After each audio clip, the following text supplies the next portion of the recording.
കോൺഗ്രസ് നേതാവ് രാഹുൽ മാങ്കൂട്ടത്തിനെതിരായ ലൈംഗികാരോപണത്തിൽ ക്രൈംബ്രാഞ്ചിന് നിർണായക വിവരങ്ങൾ ലഭിച്ചു. 2 യുവതികളാണ് ഗർഭഛിദ്രത്തിന് വിധേയമായത് എന്ന വിവരം. ആദ്യ ഗർഭഛിദ്രത്തിനിരയായ യുവതിയും ബന്ധുവും രണ്ടാമത്തെ യുവതിയെ സഹായിച്ചതായും സൂചന. ആർ അനന്തകൃഷ്ണൻ വിവരങ്ങളുമായി ചേരുകയാണ്. അത് എന്തൊക്കെ വാർത്തകളാണ് പുറത്തേക്ക് വരുന്നത്? ക്രൈംബ്രാഞ്ചിന് ഈ വിവരങ്ങൾ എങ്ങനെയാണ് ലഭ്യമാകുന്നത്? അന്വേഷണം എങ്ങനെ മുന്നോട്ട് പോകുന്നു?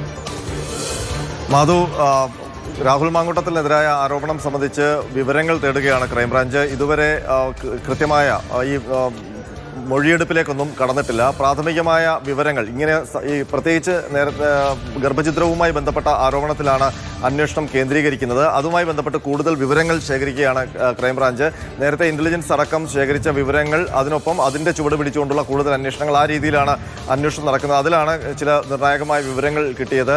2 യുവതികൾ ഈ ആരോപണ വിധേയങ്ങളിൽ നിന്ന് ഉള്ള ഗർഭഛിദ്രം നടത്തി എന്നുള്ള ഒരു വിവരം അന്വേഷണ സംഘത്തിന് ലഭിച്ചിട്ടുണ്ട്. അത് ബംഗളൂരു കേന്ദ്രീകരിച്ചാണ് ആ ഗർഭഛിദ്രം നടന്നത് എന്നുള്ള വിവരവും അന്വേഷണ സംഘത്തിനുണ്ട്. മാത്രമല്ല, ആദ്യ യുവതി ഗർഭഛിദ്രം നടത്തി, അതിനുശേഷമാണ് രണ്ടാമത്തെ സംഭവം ഉണ്ടാകുന്നത്. പിന്നീട് ആദ്യത്തെ യുവതി ഒരു ബന്ധുവും ഈ രണ്ടാമത്തെ യുവതിയുടെ ഗർഭഛിദ്രത്തിന് സഹായം നൽകി എന്നുള്ള വിവരങ്ങൾ കൂടി ക്രൈംബ്രാഞ്ചിന് ലഭിക്കുന്നുണ്ട്.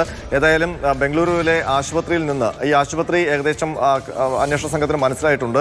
ആ ആശുപത്രിയിൽ നിന്ന് കൂടുതൽ വിവരങ്ങൾ ശേഖരിക്കാനുള്ള ഒരു നടപടികളാണ് നടക്കുന്നത്. കാരണം ഇതിപ്പോൾ നിലവിൽ അതുമായി ബന്ധപ്പെട്ട ആരും നേരിട്ട് പരാതിയുമായി എത്തിയിട്ടില്ല. അതുകൊണ്ട് തന്നെ പോലീസിന് അല്ലെങ്കിൽ അന്വേഷണ സംഘത്തിന് അതുമായി ബന്ധപ്പെട്ട ഏതെങ്കിലും തരത്തിലുള്ള കേസ് ചാർജ് ചെയ്യാൻ കഴിയില്ല. അപ്പോൾ എന്തുകൊണ്ടാണ് ഈ പരാതി വരാത്തത് എന്നുള്ള അന്വേഷണമാണ് നടക്കുന്നത്.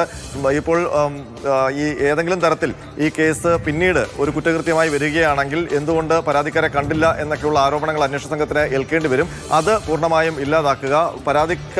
പരാതിക്കാരെ കണ്ടെത്തിയ ശേഷം അവരിൽ നിന്ന് പരാതി ഇല്ലെങ്കിൽ അതെന്തുകൊണ്ടാണ് എന്നുള്ളൊരു മൊഴി കൂടി രേഖപ്പെടുത്തി നിയമ നടപടി അവസാനിപ്പിക്കുക. അതല്ലെങ്കിൽ അവർക്ക് ഏതെങ്കിലും സമ്മർദ്ദത്തിന്റെ പുറത്ത് പരാതി നൽകാത്തതാണെങ്കിൽ അവരിൽ നിന്ന് പരാതി വാങ്ങി അന്വേഷണവുമായി മുന്നോട്ട് പോവുക. ഈ 2 സാധ്യതകളാണ് ക്രൈംബ്രാഞ്ചിന് മുന്നിലുള്ളത്. അതായത് ഇപ്പോൾ ഈ വിവരങ്ങൾ 2 യുവതികളാണ് ഗർഭഛിദ്രത്തിന് വിധേയരായത് തുടങ്ങിയ വിവരങ്ങൾ ഈ മൊഴിയെടുപ്പിലൂടെയോ പരാതിക്കാരിൽ നിന്നുള്ള വിവരശേഖരണത്തിലൂടെയോ ആണോ ക്രൈംബ്രാഞ്ചിന് ലഭ്യമായത്?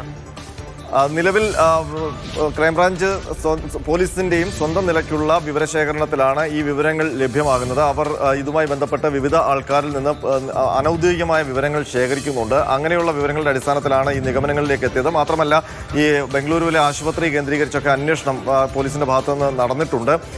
പരാതിക്കാരിയെ സംബന്ധിച്ച് അനൗദ്യോഗികമായ വിവരങ്ങൾ, ഈ 2 യുവതികളെക്കുറിച്ചുമുള്ള അനൗദ്യോഗികമായ വിവരങ്ങൾ അന്വേഷണ സംഘത്തിനുണ്ട്. പക്ഷേ ഇതുവരെ ഒരു മൊഴി രേഖപ്പെടുത്തുന്ന ഘട്ടത്തിലേക്ക് പോയിട്ടില്ല. ഏതായാലും ഈ നിലവിൽ ഈ നേരത്തെ ശബ്ദരേഖ പുറത്തുവന്ന